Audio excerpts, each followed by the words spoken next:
নমস্কার, আশা করছি আপনারা সবাই খুব ভালো এবং সুস্থ আছেন। আমি চামেলি মণ্ডল আবার চলে এসেছি আরেকটি নতুন গল্প নিয়ে। আজকে আমি আশাপূর্ণা দেবী রচিত অপরাধ গল্পটি পাঠ করে শোনাব। তবে গল্প পাঠ শুরুর আগে আপনাদের কাছে আমার বিনীত অনুরোধ, যদি আমার গল্প পাঠ আপনাদের ভালো লাগে দয়া করে আমার চ্যানেলটা সাবস্ক্রাইব করে দেবেন। শুরু করছি আজকের গল্প অপরাধ। কাণ্ড কি দেখেছ?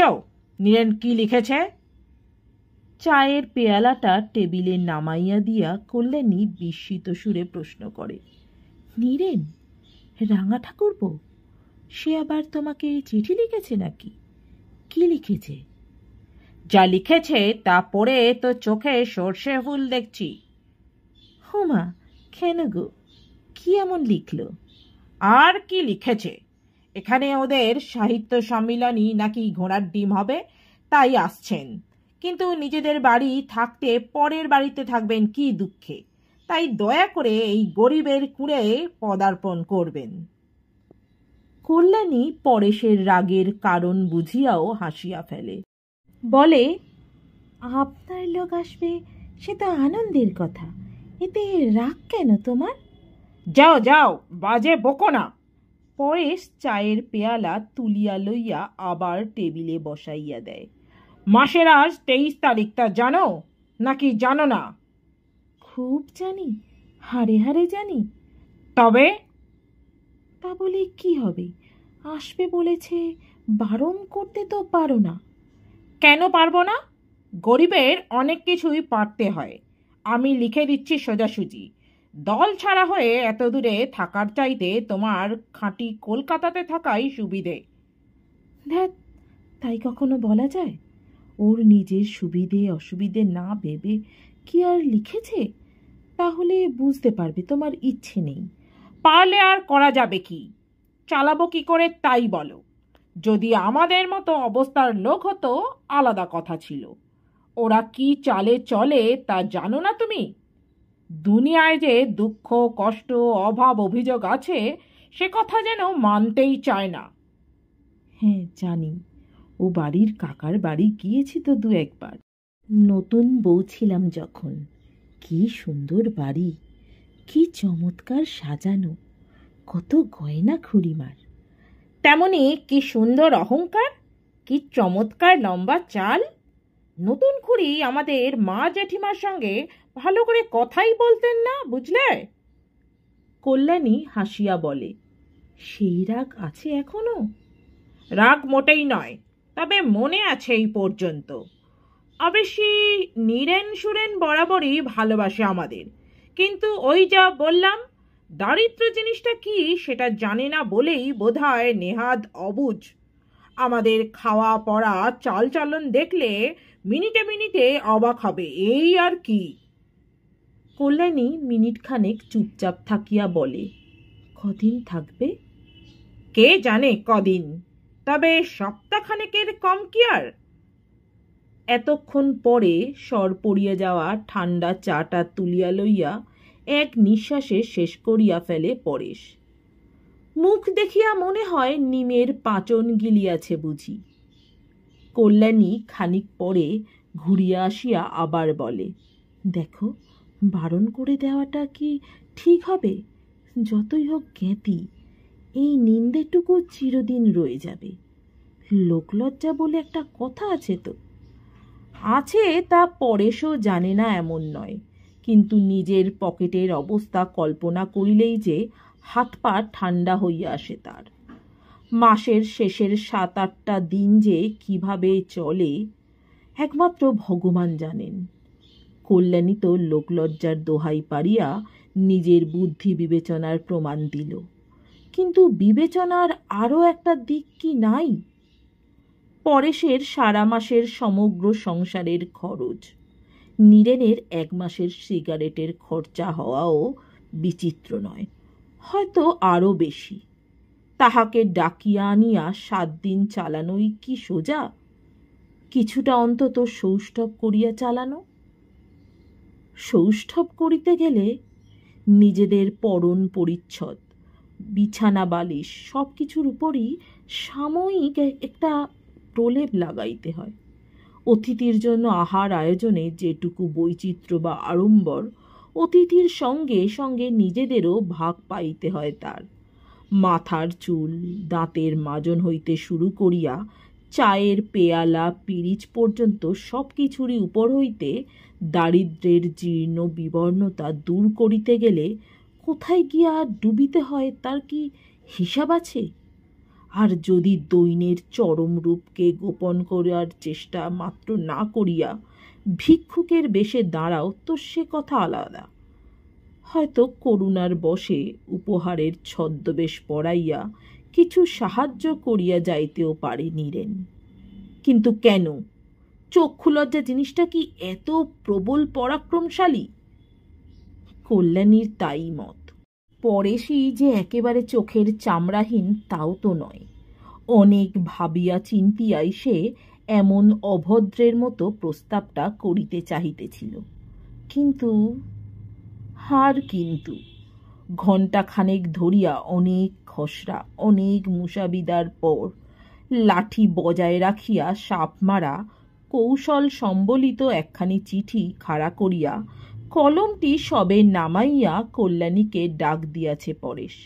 হঠাৎ উঠানের দরজার কাছে বহুদিন পূর্বে শ্রুত পরিচিত কণ্ঠটি বাজিয়া ওঠে। কই নতুনদা, ও নতুনদা, খবর কি? বাড়িতে আহটাহ তো? মুহূর্তের মধ্যে চিঠিখানা বিছানার তলায় চালান করিয়া দিয়া বিবর্ণ মুখে হাসি টানিয়া আনিতে আনিতে পরেশ ঘরের বাহিরে আসিয়া দাঁড়ায়। আরে তুমি আজকেই এসে পড়লে যে? এই তোমাকে চিঠি লিখতে বসেছিলাম। নীরেন পিছনের কুলিটার হাতে খুচরা গনিয়া পয়সা দিতে দিতে সহাস্যে বলে, হ্যাঁ, কি লিখছিলে? ভাষা যদিও তুমি আসিবে শুনিয়া যার পরনায় আনন্দিত হইলাম, কিন্তু ইত্যাদি। অতএব কুলি বাহিত চকচকে চামড়ার সুটকেসটা এবং নীরেনের গায়ের ঝকঝকে গরদের পাঞ্জাবিটার পানে চকিত দৃষ্টি ফেলিয়া পরেশ হো হো শব্দে হাসিয়া ওঠে। তা কেন, সোজাসুজি বলেই দিচ্ছিলাম, এসো না হে ভাইয়া, আমার এখানে জায়গা হবে না। তোমার বৌদি আবার নিজেদের নিভৃত কুঞ্জে বাইরের লোকের ভিড় পছন্দ করেন নাকি না? যে সুরে বলা হয় কথাটা, তাতে অবশ্য সন্দেহ থাকে না যে নিতান্তই পরিহাস এটা। বলা বাহুল্য কল্যাণীও আসিয়া দাঁড়াইয়াছিল। মিথ্যা রাগের ভান দেখাইয়া বলে, দেখছো রাঙা ঠাকুরপো, দেখো খামোকা ভদ্রমহিলার নামে কিরকম মিথ্যে অপবাদ দেওয়া। মানহানির মামলা আনুন বলিয়া উঠিয়া আসে নীরেন। কই ছেলে মেয়েদের দেখতে পাচ্ছি না যে? গেছে খেলা করতে, আসবে এক্ষুনি। তারপর তোমার খবর কি? আমাদের খবরের জন্য তো ঘুম হচ্ছে না আপনার। নেহাত প্রাণের টানে এসে পড়লাম তাই। হিস, নিজের কাজ না পড়লে আসতেন যে। হয়েছে হয়েছে, ঝগড়া টগড়া সব তোলা থাক। এখন সকলের আগে এক পেয়ালা চা আনুন দেখি। চা? এক পেয়ালা চা? আকাশ হইতে আছাড় খাইলে কেমন লাগে? হীরের আংটি, গরদের পাঞ্জাবি আর 52 ইঞ্চির ফরাসডাঙ্গার ধুতি পরা এই সুকান্তি ভদ্রলোককে কোন পেয়ালায় চা দিবে কল্যাণী? মোটা মোটা যে গোটা 3-4 পেয়ালা আছে বাড়িতে, তার সবগুলোই যে হাতল ভাঙা। পিরিচি বা কই? প্রস্তুত হইবার অবকাশ মাত্র না দিয়া এরকম অভব্যের মতো আসিবার কি প্রয়োজন ছিল নীরেনের? ছেলেমেয়েরা বেড়াইয়া ফিরিবে এখুনি। সন্তুর পরনে কি আছে?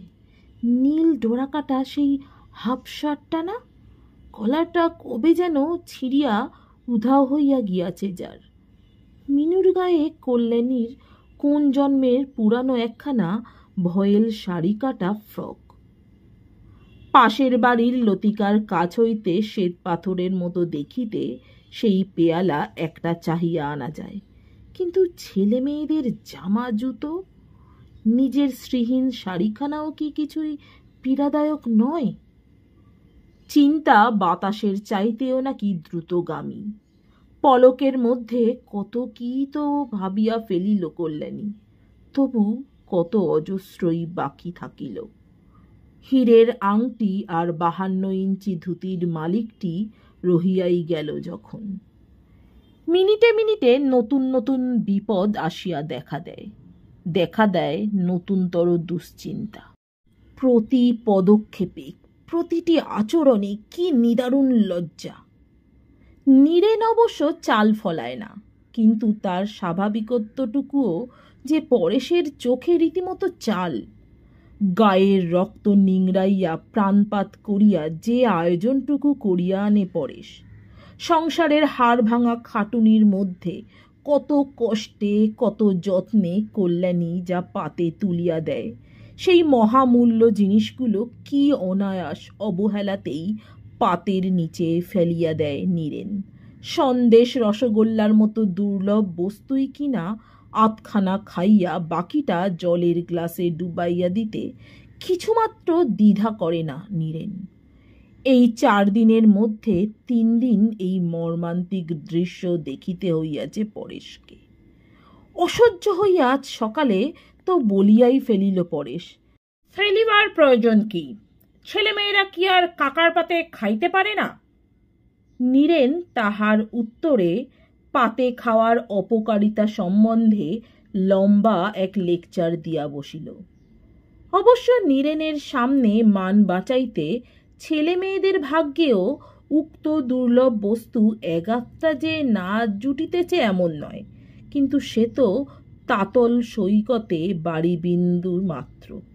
তাছাড়া এক মুঠো পয়সা দিয়া কেনা জিনিস ফেলিয়া দেওয়া। মিষ্টান্ন যে আবার অতি মিষ্টত্বের অপরাধে পরিত্যাজ্য হইতে পারে, এ কথা পরেশের ধারণার অতীত নয় কি? নোনতা খাবার কল্যাণী নিজের হাতে ভাজিয়া দিল। এ একদম দালদার ব্যাপার দেখছি বলিয়া একেবারে উঠানে। যতই হোক পশ্চিম হইতে আসিয়াছে নীরেন, কাজেই কলকাতার সবই ভেজাল মনে হয় তার কাছে। ফেলিয়া দিয়া অবশ্য ক্ষোভ করিল বিস্তর, কিন্তু সে ক্ষোভটা নিতান্তই সমাজ জীবনের দুর্নীতিজনিত ক্ষোভ। খাইতে না পাওয়ার জন্য তো নয়ই, অপচয়ের জন্যও নয়। 4 দিন পার হইয়াছে 4 বৎসরের দৈর্ঘ্য লইয়া। আরও 6 দিন নাকি থাকিতে হইবে নীরেনকে। সবে 26 তারিখ আজ, এখনো আরও কতদিন। এবারে আবার 31শে মাস। সভ্য সামাজিক আর চক্ষু লজ্জা সম্বলিত কল্যাণী এইমাত্র ফর্দ দিয়ে গেল বাজারের। লিখিবার মুখে যা খুশি লিখিয়াছে, নাকি মাথাটাথা খারাপ হইয়া গেল তার? শ্রাবণ মাস শেষ হয় নাই এখনো, বলে কিনা ফুলকপি আর মটরশুঁটি, ইঁচড় আর সজনে ডাঁটাই বা নয় কেন তবে? মাংস, ডিম, ফুলকপি, মটরশুঁটি, বড় কই মাছ, অনেকগুলো বাগদা চিংড়ি, লাউ আর নারিকেল, কিশমিশ, আলু বকরা, কত ফিরিস্তি। এখানে এই শহরতলির বাজারে পাওয়া যাইবে না জানা কথা, কিন্তু কলিকাতার বাজারে লোক পাঠাইলে ঠিকই পাওয়া যায়।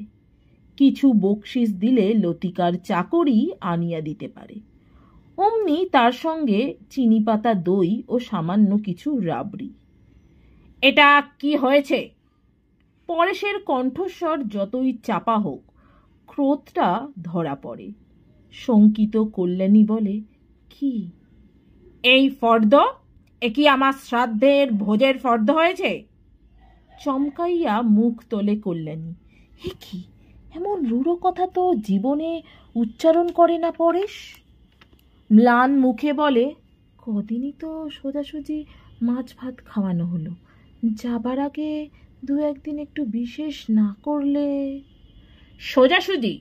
সোজাসুজি মাছ ভাত করতেই এই 4 দিনে 13 টাকা ধার হয়েছে আমার, তা জানো? ধার মনে করলেই আমার মাথা খারাপ হয়ে যায়, আর একটি পয়সাও ধার করতে পারবো না, ব্যাস। কল্যাণী ছলছল চোখে বলে, আর এই যে রাঙা ঠাকুরপো সন্তু মিনুকে কত টাকার খেলনা এনে দিল কাল কলকাতা থেকে, ছবির বই দিল 3-4 খানা, কোন না 20-25 টাকার জিনিস তো হবে। বেশিও হতে পারে বুঝলাম, কিন্তু আমার তাতে কি সাশ্রয় হলো? খেলনা বেচে তোমার কপি মটরশুঁটি আনা যাবে? ছলছল চোখের কোণ বাহিয়া 2 ফোঁটা জল গড়াইয়া পড়ে। কি ভয়ানক কটু কথা বলিতে শুরু করিয়াছে পরেশ। ও কেন বোঝে না কল্যাণীর এ আবদার শখের আবদার নয়, নিতান্তই সম্মান বজায় রাখার প্রশ্ন। কার সম্মান? পরেশেরই নয় কি? 5 টাকার ডাল ভাত খাইয়া নীরেন যদি 25 টাকার শোধ দিয়া যায়, খুব কি মুখ উজ্জ্বল হইবে পরেশের? তবু খাওয়া দাওয়ার আয়োজনটা তেমন ভালো করিতে পারিলে, যত্ন আত্মীর ভাব বেশি দেখাইলে কিছুটা মান থাকে তো।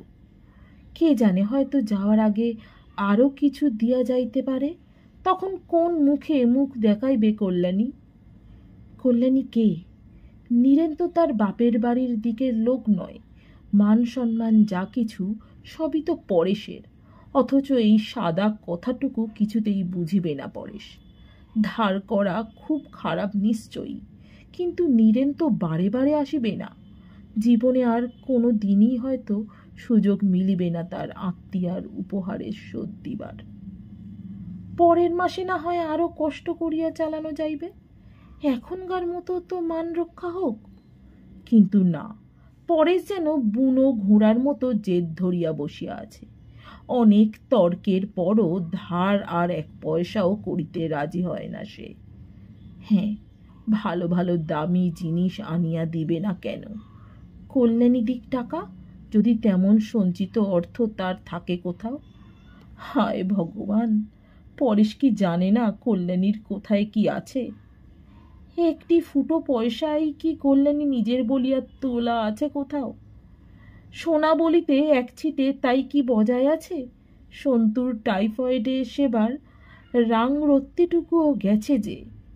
তবু রাগে দুঃখে একটা অবিমৃষ্যকারিতা করিয়া বসে কল্যাণী।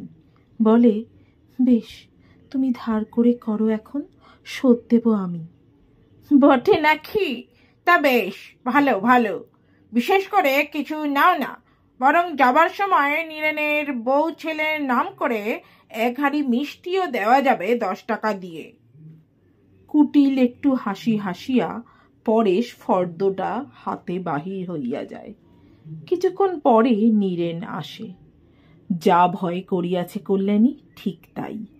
কলিকাতা হইতে কল্যাণীর জন্য দামি 1খানা শাড়ি আনিয়া হাজির করিয়াছে নীরেন। ছি ছি, হে কি কাণ্ড! রাঙা ঠাকুরপো, না ভাই না, কখনো না, এ শাড়ি নিতে পারবো না আমি। শুধু শুধু কেন তুমি এত খরচা করবে? নীরেনকে কথায় হারানো সহজ নয়। রাগ করে না, হেসে বলে, শুধু শুধু মানে কি? অর্থের সার্থকতা তো নারীর অঙ্গে। ধরুন, এই টাকার যদি আমি ট্রাউজার করিয়ে আনতাম, তাকিয়ে দেখতো কেউ? আর শাড়ি কিনে শুধু নিজের চোখের সুখই নয়, পছন্দর তারিফটা উপরি পাওয়া। আচ্ছা বলুন, পছন্দ আছে কিনা আমার? খুব আছে, কিন্তু যাকে মানায় তাকেই দেওয়া উচিত। আমি কখন কোথায় বা যাচ্ছি, দামি শাড়ি নিয়ে করব কি? এ তুমি রাঙা বউয়ের জন্য নিয়ে যাও। আহা, তোমার রাঙা বউকে তো জীবনে 1খানিও ভালো শাড়ি দিইনি। শত দুঃখেও হাসি পায় কল্যাণীর। বলে, দেবেই তো, জীবন ভরি দেবে। আরে বাপু, সে তো বলা বাহুল্য, তাই বলে সাধ হলে জীবনেও আর কারুর জন্য 1খানি শাড়ি কিনতে পাবো না, এরকম কোনো লেখাপড়া আছে? কিন্তু সত্যি রাঙা ঠাকুরপো, এটা নিতে মোটে মন সরছে না। তাই না হয় সাধারণ 8 পৌরে শাড়ি দিতে একটা। দায়ে পড়েছে, নাই দিলাম। তোমার দাদা কিন্তু রাগ করবেন নাকি? তা ভালোই তো, 2 মুঠো চাল বেশি নেবেন। এ মানুষের সঙ্গে কে তর্ক করিবে? তোমাকে নিয়ে আর পারা যায় না, গছাবে তবে ছাড়বে আর কি। এই এতক্ষণে যে চিনতে পেরেছেন আমায়, এর জন্য ধন্যবাদ। রাত্রে কল্যাণী পরেশকে দেখায় শাড়িখানা। সোনালি জরির তাবিজ পার টাঙ্গাইল শাড়ি। ভাবিয়াছিল পরেশ রাগ করিবে, কত তর্ক করিতে হইবে, কিন্তু ব্যাপারটা হইল অন্য রকম। বাহ, বেশ কাপড় বলিয়া 1 মিনিটের মধ্যে পাশ ফিরিয়া ঘুমাইয়া পড়িল পরেশ। যেন কল্যাণী শাড়ি পাইয়া আনন্দে গদগদ হইয়া উঠিয়াছে। অতএব তাহার আর গ্রাহ্য করিবার কিছু নাই। কল্যাণী সামনে যাই করুক, দয়া করিয়া যে নীরেনের সামনে বিরক্তি প্রকাশ করে না পরেশ, এই ঢের। বরং খুব হাসি খুশি করিয়াই কটা দিন কাটে। কল্যাণীর মনের মতো করিয়াই আয়োজন করিয়া আনে পরেশ। দিব্য হইচই করিয়া খাওয়া দাওয়া হয়। সন্ধ্যার পর জ্যোৎস্নায় বেড়াইতে যাওয়া হয় সপরিবারে। শহরতলির এই অঞ্চলটা কলকারখানা বহুল হইলেও রাত্রে মনোরম দেখায়। পুলকিতা কল্যাণী বলে, এতদিন রয়েছি এখানে, রাত্রে যে বেড়ানো যায় এ কিন্তু ভাই কখনো জানি না। আশ্চর্য! আচ্ছা নতুন দা, এতে তো আর পয়সা খরচ হয় না, বেরোলেই পারো।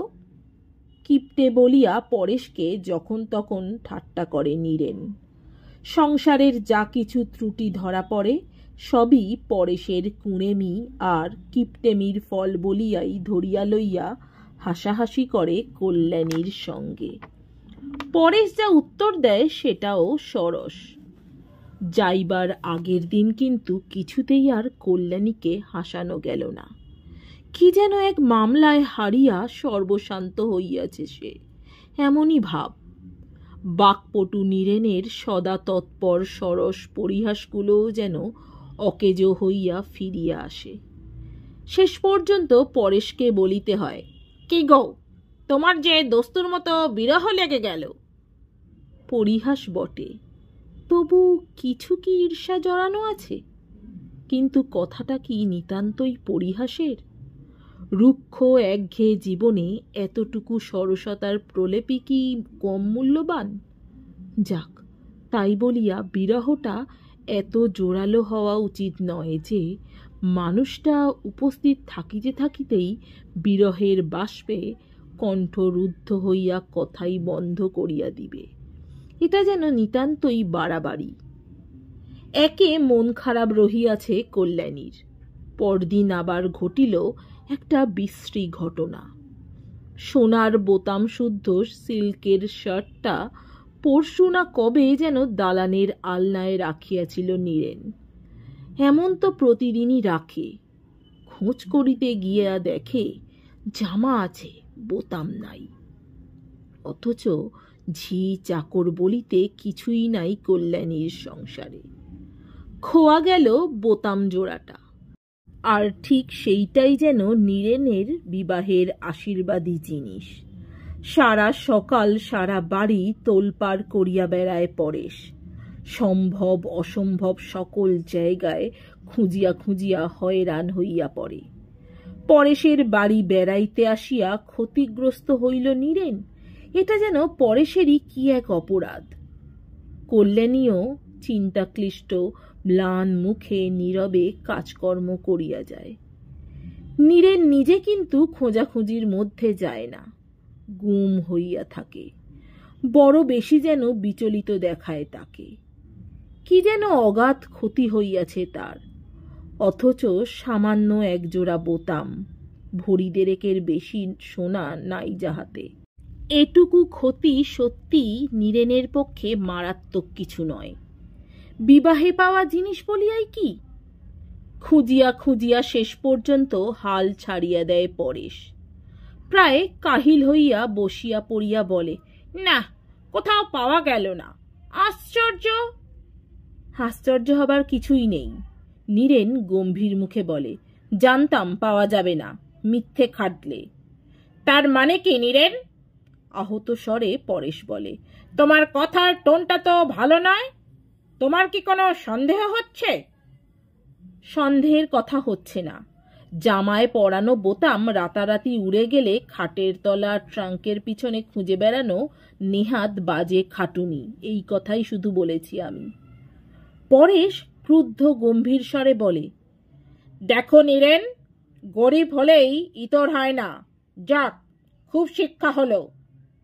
শিক্ষা আমারও কিছু কম হলো না নতুনদা, তবে দুঃখের শিক্ষা। যাক, অভিজ্ঞতার মূল্যও সর্বদা দিতে হয় বই কি। কিন্তু অনুরোধ করছি, আর অনর্থক খোঁজাখুঁজি করে বেশি শো করো না। তুমি কি তাহলে বলতে চাও? আমি আর এক তিলও কিছু বলতে চাই না। দয়া করে এ আলোচনা বন্ধ করো নতুনদা, আর ভালো লাগছে না। দ্বিতীয় আর কোনো কথা না বলিয়া কোথায় যেন বাহির হইয়া যায় নীরেন। নীরেন বাহির হইবা মাত্র পরেশ রান্নাঘরের দরজায় আসিয়া ভীষণ মুখে বলে, তোমার সঙ্গে কথা আছে, শুনে যাও। কি কথা? ভারী ক্ষীণ লাগে কল্যাণীর কণ্ঠস্বর। কাল যে 32 টাকা দিলে, কোথায় পেয়েছো সে টাকা? ছিল। কিন্তু এমন কোথায় ছিল বলতে পারো যে এতদিন ধরে এই সংসার রাক্ষসীর হাত থেকে বাঁচিয়ে রাখতে পেরেছ? লতিকার কাছে রেখে দিয়েছিলাম। কল্যাণী, তাকাও আমার দিকে। মুখ তোলো, তোলো মুখ। ছি ছি কল্যাণী, এত ইতর হয়ে যেতে পারো তুমি? এই যে কল্পনার বাইরে। উফ! এই মাত্র বড় মুখ করে বলে এলাম নীরেনকে, গরিব হলেই ইতর হয় না। দুই হাতে চুলের মুঠি চাপিয়া ধরিয়া টানতে থাকে পরেশ। রগের শিরা ওঠা রক্তচক্ষু ভীষণ দর্শন মুখখানা দেখিয়া পরেশ বলিয়া চেনা শক্ত। তুমি কি মনে করছো আমি? আবেগে থরথর করিয়া পাংশু ঠোঁট দুইখানা কাঁপিয়া ওঠে কল্যাণীর। আমি? হা হা হা! শুধু আমি? যার জিনিস চুরি গেছে সেও কি মনে করতে বাকি রেখেছে? ও ভগবান! কি মনে হচ্ছে জানো কল্যাণী, কারখানা থেকে আর যেন ফিরতে না হয়। মেশিনের দাঁতে আটকে বয়লারের মধ্যে পড়ে গিয়ে যেমন করে হোক এই ঘৃণ্য জীবনের শেষ হয়ে যায় যেন। বলিতে বলিতে যেন নিজেকে আর সামলাইতে পারে না পরেশ। ঘৃণ্য ও ধিক্কারের তীব্র তিক্ত কটু কথায় যত কিছু ভাষা জানা ছিল তাহার সবগুলি উচ্চারণের পর অবশেষে ঊর্ধ্বশ্বাসে কারখানায় ছোটে। কলের বাঁশি বাজিয়াছে কি আজ? পরেশ তো চলিয়া গেল। নীরেন সেই গেল আর ফিরিল না, নাকি? ফিরিল বই কি, যাত্রার আয়োজন করিতেও তো আসার প্রয়োজন আছে কিছু। তাছাড়া আরও একটা প্রয়োজন কি নাই? বিদ্রূপের ছলে কল্যাণীকে দু একটা কথা শুনাইয়া দিবার ইচ্ছাটাকে দমন করিতে পারে না কিছুতেই। বেশি কথা নয়, শুধু এইটুকু, শ্রদ্ধা করিয়া ভালোবাসিয়া কেউ একখানি শাড়ি উপহার দিলে তোমার গ্রহণ করিতে আত্মসম্মানে আঘাত লাগে। কেমন লাগে না শুধু এইভাবে উঞ্চ বৃত্তি করিতে? স্ত্রীলোক মাত্রেই কি অভিনেত্রী? কল্যাণী, কিশোরী বালিকার মতো সহজ সরল কল্যাণী। অন্তত নীরেনের ধারণা ছিল তাই। সেই কল্যাণী যেন আকাশ হইতে আছাড় মারিয়াছে নীরেনকে। চোখ বুঝিয়া অস্বীকার করিবারও পথ রাখে নাই যে। সরল শব্দটার অপব্যবহার করিয়া কাজ নাই। ঘরের মেঝে অপরাধের প্রমাণপত্র ফেলিয়া রাখিয়া যে নিশ্চিন্ত চিত্তে ঘুরিয়া বেড়াইতে পারে, মূর্খ বলাই উচিত তাহাকে। মূর্খ কল্যাণী রাতারাতি শ্যাকরা ডাকিয়া বোতাম জোড়াটা বিক্রয় করিয়া ফেলিবার মতো বুদ্ধি খরচ করিতে পারিল না শ্যাকরার হাতে লেখা রসিদটুকু লুকাইতে। রাবণ রাজার মতো নিজের মৃত্যুবান সযত্নে তুলিয়া রাখিল নিজেরই ঘরে। অবশ্য সযত্নে রাখা ছাড়া উপায় ছিল না। আপাতত পুরা টাকাটা শোধ করে নাই বলিয়াই বোধ করি শ্যাকরা মহোদয় এটুকু কল্যাণীর কাছে রাখিয়া গিয়াছিল। পরেশের খোঁজাখুঁজির তছনছ কাণ্ডে বাহির হইয়া পড়িয়াছে। পকেট হইতে সেই প্রমাণপত্রটুকু বাহির করিয়া লয় নীরেন। কিছু না, কেবলমাত্র কাগজটুকু কল্যাণীর সামনে মেলিয়া ধরিয়া প্রশ্ন করিবে, এ বস্তুটা কি? দেখা যাক। কল্যাণীর দিক হইতে বলিবার মতো কি আছে? জিভের আগায় কয়েকটা শ্লেষ মিশ্রিত কঠিন ভাষা সাজাইয়া লইয়া রান্নাঘরের সামনে আসিয়া দাঁড়ায় নীরেন। দাঁড়ায় না, দাঁড়াইয়া পড়ে। কই সেসব কথা কই? অতিবাক পটু নীরেনের বাক্যহরণ করিয়া লইল কে? শুনাইয়া দিবার মতো তীক্ষ্ণ ভাষা দূরে থাক, ডাকিবার মতো কণ্ঠস্বরও থাকে না যে। ঘরের বাহিরে দাঁড়াইয়া অমন নিষ্পলক দৃষ্টিতে তাকাইয়া থাকে কেন ঘরের ভিতরে অবস্থিত ব্যক্তিটির মুখপানে? কি আছে সে মুখে? লজ্জা? অপমান? ভয়? হয়তো তাই, কিন্তু শুধুই কি তাই? মুখের ভাষা পাঠ করিবার মতো বিদ্যা আছে নীরেনের? না থাকিলে অতক্ষণ নির্নিমেষ দৃষ্টিতে চাহিয়া থাকে কেন? চাহিয়া চাহিয়া এক সময় হঠাৎ হেঁট হইয়া একটি প্রণাম রাখে দরজার বাহিরে। জ্বলন্ত উনানের সামনে বসিয়া আছে কল্যাণী। এপাশ হইতে মুখের অর্ধাংশটুকুই দেখিতে পাওয়া যাইতেছে মাত্র। অর্ধাংশই বা কোথায়? আগুনের আভায় আলো ছায়ার খেলা, বিশীর্ণ গালের একটু কোণ, চোয়ালের হাড়ের একটা কঠিন রেখা, একটিমাত্র অবনমিত আঁখি পল্লব, রগের কাছ ঘেঁষা উড়ন্ত কয়গাছি রুক্ষ কেশ, এইটুকু। ইহার উপরেই কি লেখা রহিয়াছে কল্যাণীর সারা জীবনের ব্যর্থতার ইতিহাস, ধ্বংসের ইতিহাস? আঁকা রহিয়াছে নিরুপায় মনুষ্যত্বের গ্লানি। নীরেন পাঠোদ্ধার করিয়াছে সেই প্রস্তুরীভূত অনুক্ত কাহিনীর। কিন্তু করিলেই বা কি? সভ্য সামাজিক মানুষ মাত্রেই নিরুপায় নয়। নীরেনেরই কি উপায় আছে সেটুকু জানাইয়া যাইবার? যেমন নিঃশব্দে আসিয়াছিল তেমনি নিঃশব্দে বাহির হইয়া যায় নীরেন, সুটকেসটা নিজের হাতে লইয়া। কুলি ডাকিয়া হইচই করিতে ইচ্ছা হয় না যেন। শুনেছ কাণ্ড? নীরেন কি বলে গেছে? কারখানা হইতে হৈ হৈ করিয়া বাড়ি ফেরে পরেশ। কল্যাণীকে ডাকিয়া বলে, আরে শোনো না ছাই, দেখেছ বড়লোকের বড় কাণ্ড? জামার ইনসাইড পকেটে বোতাম পুড়ে রেখে বাবু রব তুলেছিলেন, চুরি গিয়াছে। আরে বাবা, ঝি নেই চাকর নেই বাড়িতে, চুরি অমনি গেলেই হলো। নেহাত আমি ভালো মানুষ, তাই এ যাত্রা তোরে গেলেন বাছাধন। অন্য লোকের পাল্লায় পড়লে আজ লাঠালাঠি হয়ে যেত। অবশ্যই মিথ্যে বলবো না, ক্ষমাও চেয়ে গেল বিস্তর। স্টেশনে যাবার আগে দেখা করে গেল কিনা কারখানায় গিয়ে। সকালবেলার সেই সন্দেহর ভাবটা প্রকাশ করার দরুন খুবই মুষড়ে গেছে দেখলাম।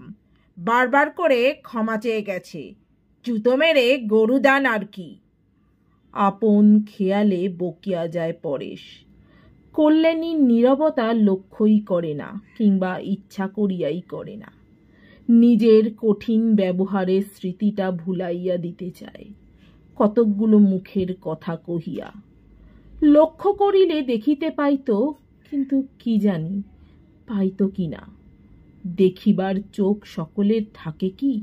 সকলের ক্ষমতা থাকে মুখের ভাষা পাঠ করিবার? নমস্কার। যদি আমার গল্প পাঠ আপনাদের ভালো লাগে এবং এরকম আরও অনেক গল্প আপনারা শুনতে চান, দয়া করে আমার চ্যানেলটা সাবস্ক্রাইব করে দেবেন। ধন্যবাদ।